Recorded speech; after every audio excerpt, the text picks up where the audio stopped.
ఇప్పుడు సీఏ పూర్తయిన తర్వాత పిల్లలకు భవిష్యత్తులో ఎలాంటి మంచి అవకాశాలు ఉంటాయి మేడం? ఇంతకుముందు ఒక 10 years బ్యాక్ ఆర్ ఒక 5 సంవత్సరాల క్రితం చూసుకుందామండి, ఏది పే చేసినా అప్పుడు పిల్లల ఫీజు ఎలా కట్టేవాళ్ళు అని అంటే, ఏ కోచింగ్ ఇన్స్టిట్యూట్ అయినా ఏదన్నా స్కూల్ ఫీజు అన్నా అప్పుడు ఎలా కట్టాలి అని అంటే జస్ట్ నార్మల్గా క్యాష్ బ్యాంక్ నుంచి విత్డ్రా చేసి కట్టేసేవాళ్ళు.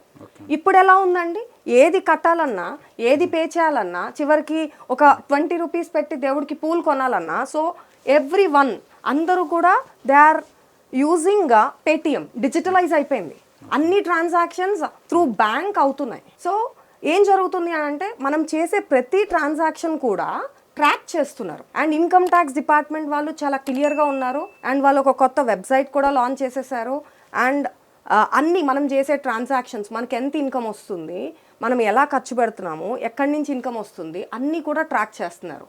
అండ్ ట్యాక్స్ డిడక్ట్ చేసేస్తున్నారు. మనకు శాలరీ వచ్చే లోపలే ట్యాక్స్ డిడక్ట్ చేసేసి గవర్నమెంట్కి పే చేసేస్తున్నారు. సో ఇప్పుడు ఒక నార్మల్ ఎంప్లాయీ ట్యాక్స్ కట్టిన తర్వాత నాకు ట్యాక్స్ రిఫండ్ కావాలి అని అంటే, ట్యాక్స్ క్రెడిట్ అంటే ఏంటి అన్నది వాళ్ళకి తెలియదు. సో ఆ రిఫండ్ తెచ్చుకోవాలి అని అంటే దే నీడ్, అంటే వాళ్ళకి సీఏ కావాలి అండ్ ఇన్కమ్ ట్యాక్స్ రిటర్న్స్ మేము ఫైల్ చేయాలి. మేము ఫైల్ చేస్తే వాళ్ళకి ఇన్కమ్ ట్యాక్స్ రిఫండ్ అన్నది ఈజీగా వస్తుంది. నార్మల్గా లేమ్యాన్ చేసుకోవటం అన్నది అది అయ్యే పని అయితే కాదు ఈ రోజుల్లో.